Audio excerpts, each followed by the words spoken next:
लेकिन हमारा future planning है, इसको कहते हैं समेकित फार्मिंग कहते हैं। तो आप इसमें अगर मैं फिश डाल देता हूँ तो ये हमारे डक बीट करती है, वो मछली खा जाती है। इससे क्या होता है, हमें मछली का कॉस्टिंग, फीड कॉस्टिंग काफ़ी कम हो जाता है। हाँ, वो वही कहीं ना कहीं आम गुठलियों के दाम वाली बिल्कुल बिल्कुल कह सकते हैं। नमस्कार दोस्तों, आप मेरे पीछे देख रहे हैं इतना बड़ा पौंड, और पौंड में बहुत सारी बत्तख हैं। यहाँ पर बत्तख फार्मिंग हो रही है। इस फार्म के ओनर दीपक जी हमारे साथ में हैं। दीपक जी, आपका बहुत बहुत स्वागत है हमारे चैनल पर। सबसे पहले हमारे दर्शकों को अपना और अपने फार्म का एक छोटा सा परिचय दीजिए। मेरा नाम दीपक कुमार है। ये फार्म आपका किला प्रेक्षितगढ़ मेरठ डिस्ट्रिक्ट में यूपी में स्थित है। दीपक जी, आप जो ये फार्म चला रहे हैं, कितना समय हो गया आपको? ये हमारा अभी 1 साल से हमने ये फार्मिंग करा है। 1 साल से? हाँ। जो ये आपने डक है, कौन सी ब्रीड है ये इंडियन रनर ब्रीड बोलते हैं इसको। इंडियन रनर है। या। कितनी बत्तख से शुरुआत की? ये हमने 2000 बत्तख से स्टार्ट किया था। 2000 से। जो पौंड का साइज है, क्या साइज है आपका? ये 150 बाय 75 साइज का है।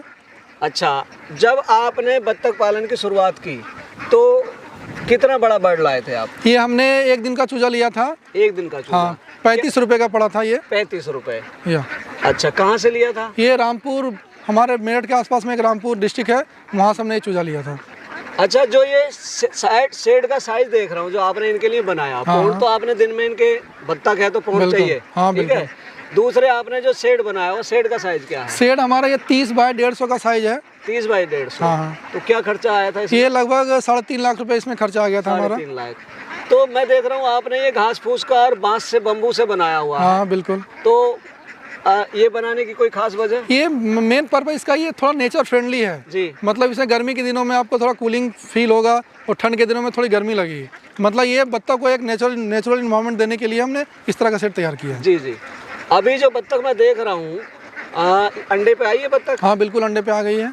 तो अंडा आप सेल करते हैं?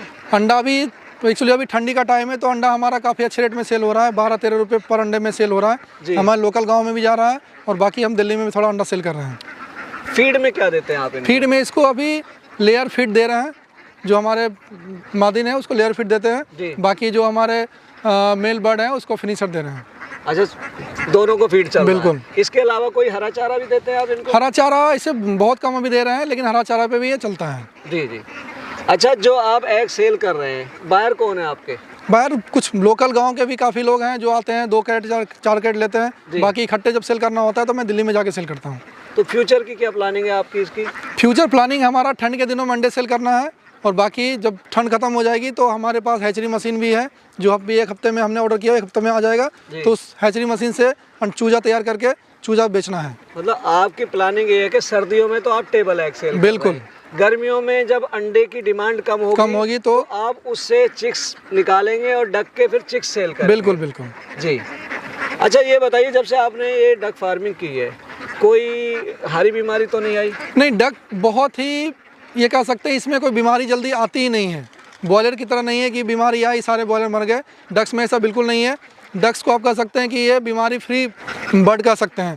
कभी कभार एक आध बीमारी हो सकती है, वो भी छोटे मोटे इलाज से वो ठीक हो जाता है। 1 साल में कितने अंडे की कैपेसिटी है? क्या अंडे देती है ये? 1 साल में आपको मोटा मोटा कह सकते हैं लगभग 200 अंडे तक दे देगी। 200 अंडे देती हाँ। है। तो अंडे का जो ग्राहक है वो कौन लोग हैं, और बत्तख का जो चिकन पर्पस से यूज करते हैं इसको, तो वो कौन लोग हैं बायर आपके? जैसे हमारे आसपास में रुद्रपुर जगह है जहाँ पे बत्तख की काफ़ी डिमांड है, बत्तख को काफ़ी ज़्यादा पसंद करते हैं, तो सारे हमारे मेल वहाँ पे निकल जाते हैं। बाकी जो फीमेल होते हैं उसके अंडे हम लोग अंडे निकाल के ठंड में, तो जैसे आपने बताया कि 12-13 रुपये में सेल हो जाता है। बाकी उसके बाद फिर हैचरी में डाल के इसका चिक्स निकालेंगे। ये जो आपका फार्म है, इसकी लैंड आपकी अपनी है या? बिल्कुल अपनी लैंड है। अपनी लैंड है। हाँ। तो कितने एरिया में है आपका ये हमारा फार्म अभी 2 एकड़ में टोटल है। 2 एकड़ में है। अच्छा, मैं देख रहा हूँ आपने एक हरा भी उगाया हुआ है इनको देने के लिए। हाँ हाँ जी। अच्छा, थोड़ा सा आप अपनी एजुकेशन के बारे में बताइए कि आप इससे पहले क्या करते थे या क्या करते हैं आप इसके अलावा? मैं पहले जॉब करता था। मैं एक्चुअली MCA कर चुका हूँ। मेरा 10 साल का एक्सपीरियंस भी है IT फील्ड में। कंपनी में जॉब कर चुका हूँ। अच्छी खासी मेरी पैकेज भी थी, लेकिन जॉब में मुझे मन नहीं लगता था ज़्यादा, तो हमने जॉब क्विट करके ये हमने काम स्टार्ट किया है। मतलब जॉब से एक लेविश लाइफ आपने छोड़ी? बिल्कुल। ठीक है। जब MNC में थे तो पैकेज भी आपका अच्छा खासा अच्छा होगा। खासा पैकेज था बिल्कुल। जी, क्या पैकेज था? 15 लाख का पैकेज था हमारा। 15 लाख। हाँ। मतलब लगभग आपकी 1.25 लाख रुपए महीना सैलरी बिल्कुल आती थी। उसके बाद आप ये काम कर रहे हैं। हाँ हाँ। तो उसके मुकाबले आप अपने आप को आज की डेट में कहाँ पाते हैं? अभी एक्चुअली हमने स्टार्ट किया है, तो अभी बहुत ज़्यादा तो इनकम इसमें नहीं कर सकते हैं, लेकिन हमें इसका पोटेंशियल पता है। हमारे एक फ्रेंड हैं बिहार में, वो इसका काम कर रहे हैं और काफ़ी अच्छा अर्निंग कर रहे हैं। नहीं, देखिए जब आप फार्मिंग कर रहे हैं, ग्रो हो रहा है। हाँ बिल्कुल। आप ग्रोथ तो आ रही है ना? बिल्कुल, हमें ये ग्रोथ आ ग्रोथ रही है तो साफ आपकी दिख रहा है, ग्रोथ भी हमें होगी। ग्रोथ इसका बिल्कुल साफ दिख रहा जी। है। आज हम उस लेवल पे 1 साल के बाद उस लेवल पे आ जाएंगे जो हमारे जॉब के बराबर होगी, और 2-3 साल बाद हम काफ़ी आगे बढ़ जाएंगे। फ्यूचर प्लानिंग क्या? आपकी बिल्कुल इसको फ्यूचर, लेके? देखिए अभी हमारे पास 2000 बत्तख हैं। फ्यूचर प्लानिंग ये है हमारे, अभी बत्तख के लिए एक सेट है, हम इस सेट को ग्रेजुअली धीरे करके बढ़ाते हुए 2, 4, 5, 10, 20 काफ़ी इसके सेट हम करने वाले हैं।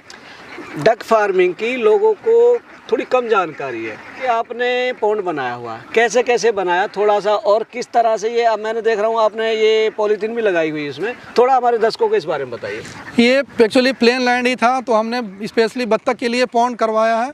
ये हमारा गहराई लगभग 3 फीट है और ये 150 फीट लंबा और लगभग 75 फीट चौड़ा है ये। जी, खर्चा क्या आया था इसमें आपका? खर्चा ये कह सकते हैं खुदाई का लगभग 30,000 रुपये और ये पन्नी का 50,000 के आसपास, मतलब 80,000 रुपये इसका खुदाई का खर्चा लग गया हमारा। मतलब टोटल आपका ये 80,000 में पॉन्ड बना? पॉन्ड तैयार हो गया बिल्कुल। जी। और बर्ड जो आपने लिया था 35 रुपए का बर्ड लिया? बिल्कुल। अच्छा, मैंने देखा दीपक जी बहुत लोग जो डक फार्मिंग करते हैं वो पॉन्ड में फिश भी डाल कर रखते हैं, आपने भी डाली? नहीं, अभी हमने नहीं डाला हुआ है, लेकिन हमारा फ्यूचर प्लानिंग है। एक्चुअली फिश इसको कहते हैं, समेकित फार्मिंग कहते हैं। तो अब इसमें अगर मैं फिश डाल देता हूँ तो ये हमारा डक बीट करती है, वो मछली खा जाती है। इससे क्या होता है, हमें मछली का कॉस्टिंग, फीड कॉस्टिंग काफ़ी कम हो जाता है। हाँ, वो वही कहीं ना कहीं आम के आम गुठलियों के दाम वाली बिल्कुल बात हो बिल्कुल जाती कह है। सकते हैं। जी दर्शकों, दीपक जी ने आपको अपने डक फार्मिंग के बारे में इतने विस्तार से बताया। मैं आशा करता हूं आपको इनके द्वारा दी गई जानकारी अच्छी लगी होगी। यदि आपको इनके द्वारा दी गई जानकारी और हमारे द्वारा की गई कोशिश अच्छी लगी हो तो हमारी वीडियो को लाइक करें, ज्यादा शेयर करें, व हमारे चैनल को सब्सक्राइब भी करें। मिलेंगे जल्दी एक नई और इन्फॉर्मेटिव वीडियो के साथ, तब तक के लिए जय जवान जय किसान।